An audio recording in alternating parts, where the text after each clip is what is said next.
What's up guys? Ako nga pala, si V. And ngayon is maglalaro tayo ng Madacraft Season 1. Pero bago tayo magsimula, huwag nyo kalimutan mag-like, comment, and subscribe.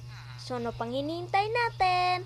Let's start! So guys, marami palang nagbago sa ating panibagong mundo, 'di ba? Kasi in-upload ko yung panibago nating video na 1.19 update, which is ito lang yung nakatayo. Pati ito siguro. Tapos ngayon ang nagbago is itong dalawang tore at yan. So ang dalawang tore na to is naglalaman ng kelp farm. Okay. So kung bubuksan natin to, ang dami na nating kelp. Pero, may isa pa ako ditong kelp farm. Ito pala guys, yung mga palaka ko na nakita ko na rin sa swamp. Finally, di ba? Nung last video natin, naghanap tayo ng, sabi ko sa inyo, maghanap tayo ng palaka. And ngayon, finally, nakita ko na silang dalawa. Di ba ang cute nila? Para silang nakasmile, oh. Tingnan nyo. Tapos, ito is kelp farm din. Okay? Kasi, tingnan nyo naman, parehong tore. Pero, hindi ko to ginagamit dahil kapag pinaandar ko to, yan, kapag pinaandar ko yan, yung sand dito sa ibaba, yung isang sand dito sa ibaba, natatanggal.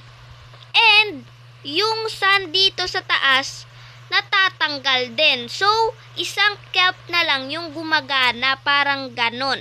Kaya, hindi ko siya ginagamit at itong isang tore lang yung ginagamit ko. So, sana naintindihan nyo yung explanation ko, no? So, ito naman is ang ating trading hall. O, diba may trading hall na tayo? At, baka tanungin nyo ako, saan nyo po nakuha yung mga villagers? Doon po, sa village na yon. Kung nakikita nyo po, doon, no? Doon ko yan nakuha. Nilagyan ko ng rail, doon, hanggang dito, and, yeah. Dalawa lang naman yung kinuha ko, tsaka brinid ko sila gamit yung potato. Kaya, ayan, dumami sila. Tapos, nilagyan ko na lang sila ng kanilang mga kulungan. Okay? Tapos, kung titignan nyo, meron na tayong mending. Tapos, meron pa tayong, saan nga dito? Unbreaking 1, no? Okay lang yan na unbreaking 1 kasi kapag pinagsama mo naman sila is magiging ang breaking 3 naman. So, dito naman is puro para sa armor. Kasi which is, kailangan natin ng diamond armor. Kasi kung titingnan nyo, iron and gold set lang tayo. And, nagparami din ako ng mga emerald kung titignan nyo, no? Nakakuha nga ako ng mga umabot sa 41 diamonds, pero hindi ko siya ginawang armor dahil sabi ko ipang trade ko na lang siya sa mga villagers kasi ang makukuha ko pa ay enchanted na enchanted na armor. Kaysa naman gumawa ako ng diamond, kailangan ko pang i-enchant. So, eto, bibili tayo ngayon. So, eto, leggings and helmet. Okay? Tapos, dito, boots and helmet. Okay. Sa boots muna tayo. Ang enchant ng boots natin ay fire protection 2, which is walang unbreaking. Kaya, lalagyan natin yan. O, diba? Tapos, dito naman is boots and chest plate. Wala, nakalock pa siya. Paano to? Wait a minute. Paano to? Nakalock pa siya. So, bibilhin natin to? Ay, gagi. Maubos to. Maubos yung emerald ko. Oh, no. Okay lang yan. Basta ma-open lang natin to. Ayan. Tapos, itapon lang natin tong mga nakuha nating Ito, chain chest plate. Kasi hindi na natin yan kailangan. Ang kailangan natin, diamond chest plate. Ayan. So, siguro, yung title ng video ko na to is Oras na para maging malakas.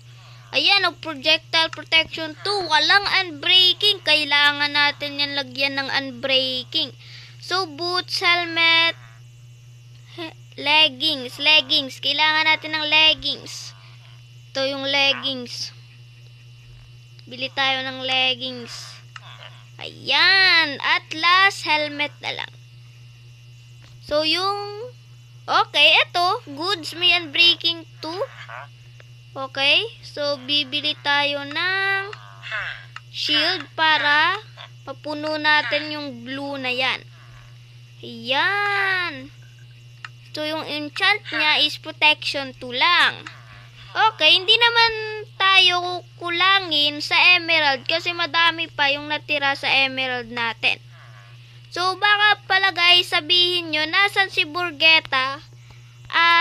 Ngayon guys, is puro na offline si Burgeta. Dahil po, siya po ay laging nanonood ng Naruto and wala na pong time para mag-Minecraft, okay? So, wala siya ngayon and bahay pa lang yung na-start niya. Doon siya. Pero, ngayon, wala siya. Kung nakikita nyo, tayo lang yung tao dito. So, oh my God, nakukuha ka palang XP, no? Baka may makuha pa ako. So, ang kailangan natin is axe and sword. Okay, tingnan natin dito sa una. Tingnan natin para maganda naman yung enchant, di ba? So, dito, yung enchant ng axe is might. Knockback? Siguro, hindi. Pero, kung siguro, wala na tayong pagpipilian, doon tayo. So, dito naman is silk touch. Okay.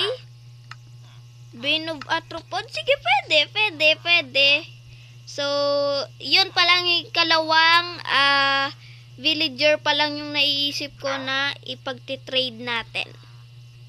Ito, Smite 3. Efficiency 3. Okay. Ito, last. Ito is sharpness 1 and okay. Doon tayo sa isa kuya. Dito. Ang ganda nito. Yung axe, bro. Ito. Efficiency 3. Okay, kunin natin yan. Tapos punta tayo doon sa dito. Okay, tingnan natin. Ito, silk touch. Hindi ko naman siguro kailangan ng silk touch. Kaya, ito na lang. Tapos, yung last natin is yung pickaxe, which is here. Kasi, isa lang yung, natin, yung axe and pickaxe. Breaking 1. Ito. Bro, wala talagang maganda. So, yung kailangan natin sa ating pickaxe is efficiency 5. Efficiency 5. So, kailangan natin ng efficiency 5. Medyo mahal to. Oh my God.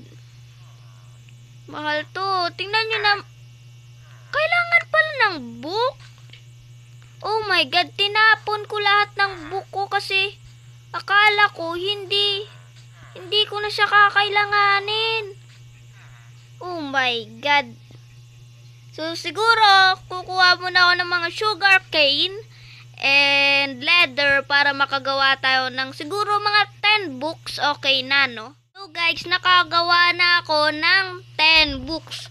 Sinobra pa nga ng 2, diba? Okay na yan.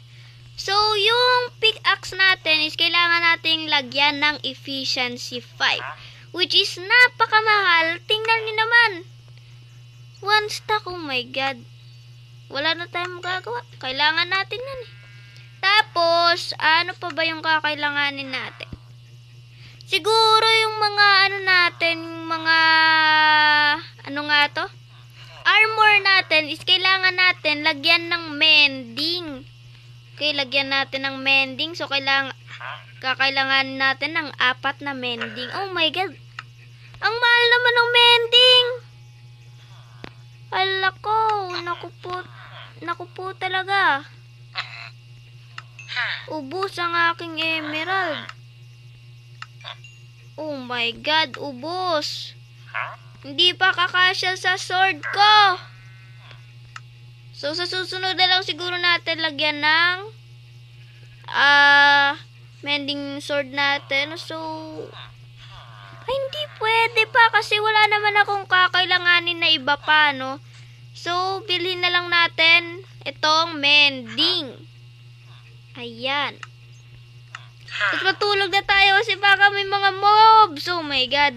Ngayon guys, is kailangan natin gumawa ng anvil. Kasi kung hindi tayo gagawa ng anvil, paano natin ito ilalagay? So, excuse me. Bakit ako nauubo? So, kahit na ilang anvil pang kakailanganin, okay lang yan. Tingnan nyo naman ang ating iron. So, kuha tayo ng 1 stack. Okay. Ayan. Tapos, ilagay natin. Ayan. So, ito pala guys, may nakuha pala akong bee nest. Ayan, may 3 bubuyog. Tapos, yung pangalan ng ating bee nest is si Binis. Binis Binis. B-I-N-I-S. Binis. So, gawa tayo ng anvil. Okay, gawa tayo ng 3 block of iron. Tapos, gawa tayo ng anvil. Ayan. Tapos, ilapag natin dito.